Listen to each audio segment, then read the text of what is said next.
We were using my old camera. Cell phone died, dead battery syndrome.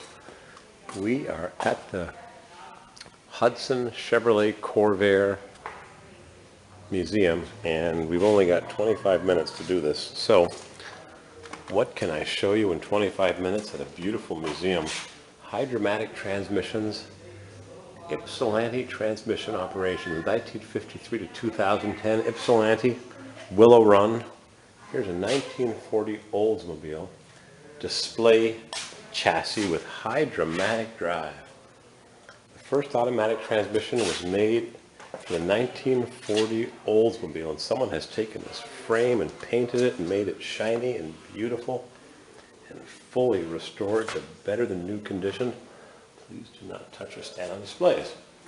So there is the very first straight six flathead Oldsmobile with a long skinny 6-volt battery, knee action shock absorbers.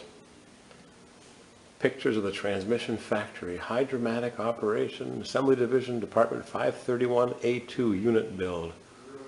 Uh-oh, I think they have a problem here. Houston, we have a fire problem. There goes the factory. The Livonia Fire salvaging operations. My.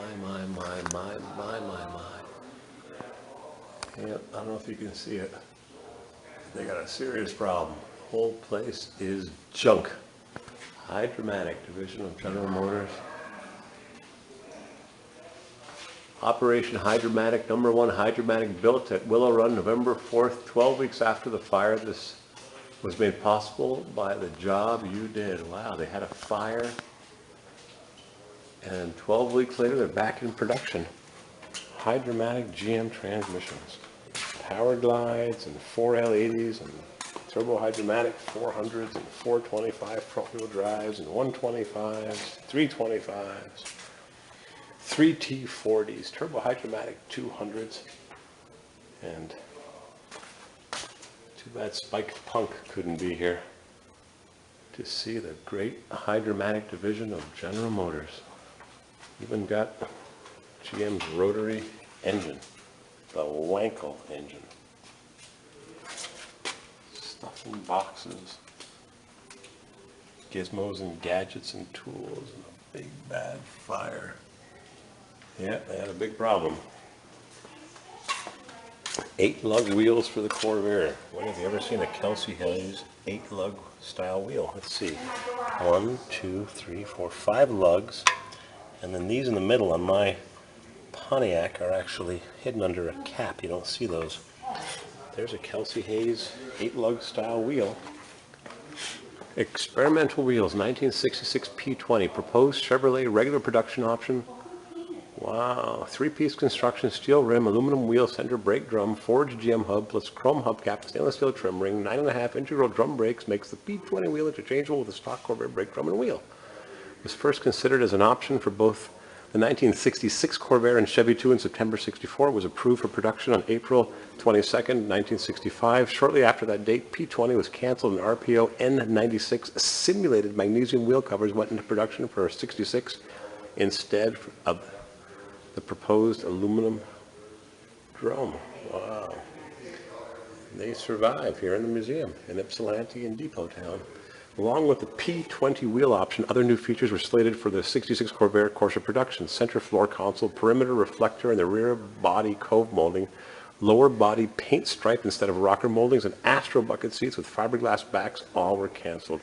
All 4 Corvair Preservation Foundation donated wheels were on a Corvair purchased by Earl Jones. No history has yet been traced through previous owners. Wow. How do you like that? I've heard about these, and there they are. So where were we? We were looking at this. There's so much to see here in so little time. Turbo hydromatic 4L80E, 4L80. It's not an E, no electronics. Giant turbo hydromatic 400, really. So much to see. Look at this factory. Wow, wow, wow. So much to see. What I was going to show you, that's how this all started. 64 Chevrolet Corvair, I don't think so. I think that's a 4L something or other. Signed by all the employees. I was going to show you this.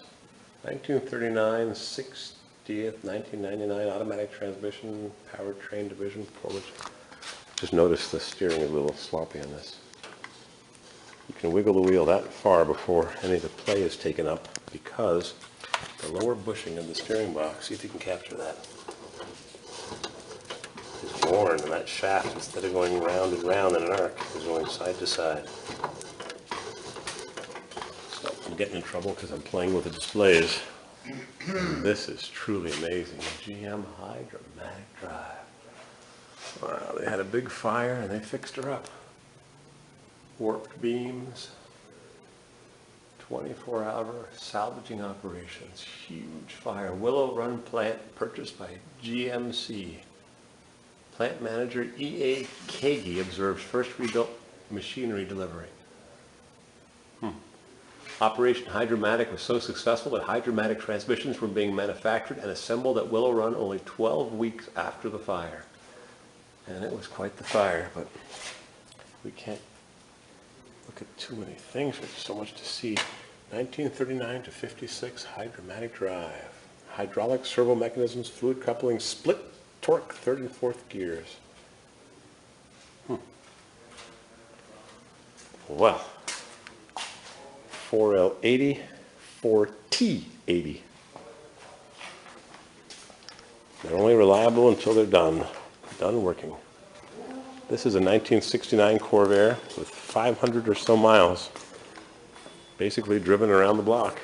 65 Spyder, nope, it's a 65, pardon me, it's a 65 Corsa 180 convertible. Next to it is a 64 with 31,000 miles Monza with a 3-speed, 95 horsepower 3-speed.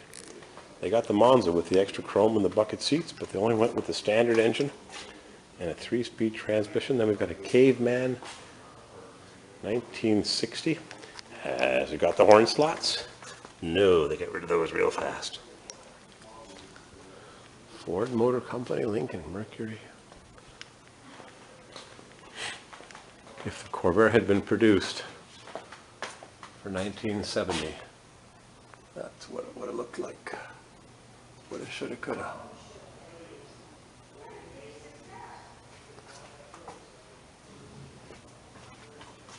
Try to get rid of that glare of the fluorescent lights. 1960 or 1970, 69 or 70 Corvair. Never happened. 1974 GTO. Basically a Ventura that even came in a hatchback. GTO was over and done with. It was a 350. This one's got an automatic. Yeah. 350 Pontiac. All the Chevys made at Willow Run. Pickup trucks, 61 Corvair, 61 Lakewood, 62 Monza, Chevy 2, Nova Concours, Citation X11, 1980, 81, Delta 88, Bonneville, Caprice, GM Willow Run Assembly Plant, huge place. Buick Skylarks going off to delivery. Even made the GTOs at Willow Run. Corvair Body Assembly. Interesting. You got to come to the museum. Starts off with a body from the Fisher Body Plant and ends up being driven off the line, lights tested. Corvairs and built at Willow Run Assembly. 1974 would mark the end of production of one of the greatest muscle cars created. In the 60s, GTO became an option on the 74 Ventura two-door models, which were already being assembled at Willow Run. Total production was 7,058. 354 barrel and a turbo hydromatic 350, first introduced in 1969. Polyglass E7014s. Bet you could melt those off. Even had the shaker hood, just like a Trans Am.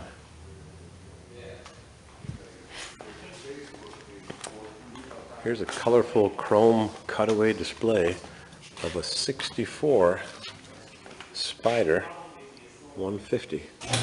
Crank that baby up. Cool.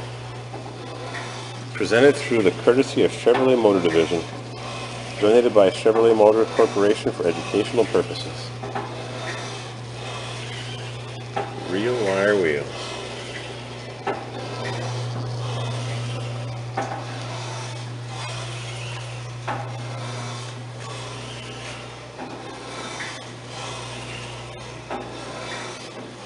Interesting.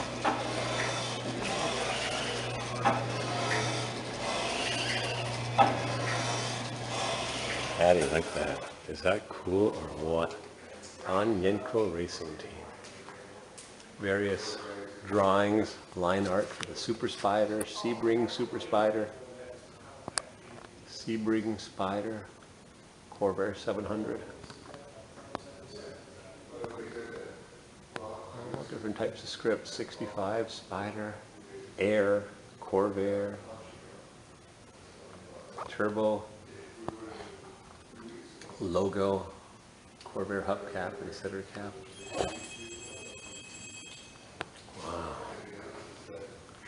Trying to get a close-up for you folks.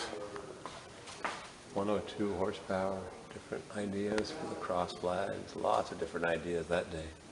All kinds of art. Corvair art.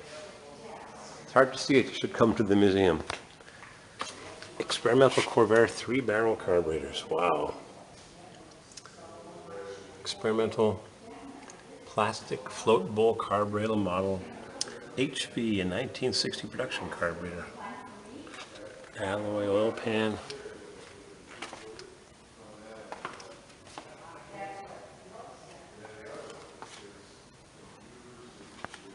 There's also the modular Corvair engine that was going to be made. I saw this at the museum. That's a flat 10-cylinder with individual cylinders, log intake, and no pushrod tubes are cast into the cylinders, which are aluminum with iron liners, presumably. They were going to make this in 4-cylinder, 6, and 10 cylinders variations.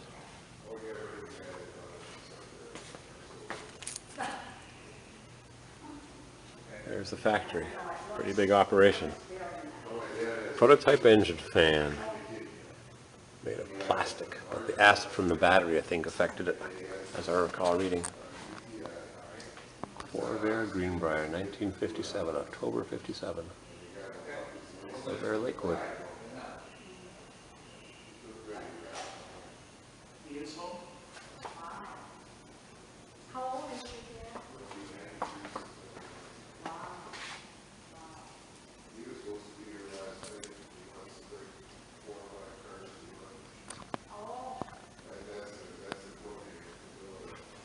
Interesting. Now here's something really interesting. Here's a Corvair tank engine made by Canadair in Montreal on Laurentian Boulevard in 1967. It's got sealed ignition wires, solder sealed to copper fittings. We saw the Corvair tank in 2009, 2010, 2011 in Jacksonville, Florida. Corvair tank, and the trailer is powered with a drive shaft. Quite different from what you'd expect to see under the hood of a Corvair. Lots of significant differences. Never saw production. They made a handful of them, and this is all that survives. A few tanks and an engine. All different sheet metal. Pretty much all I recognize here is the balance tube. PCV valve, positive crankcase ventilation. Got a ring for the fan, separate steel bolted to the shroud. Auxiliary oil pump. Oil filter mounted up high instead of back here with a bearing integral in the oil filter housing. Very interesting display of Corvairs and GTOs. All the cars made at Willow Run in this old museum. Those wheels really caught my eye. How did they end up on one car? Not cut up and crushed. Very interesting.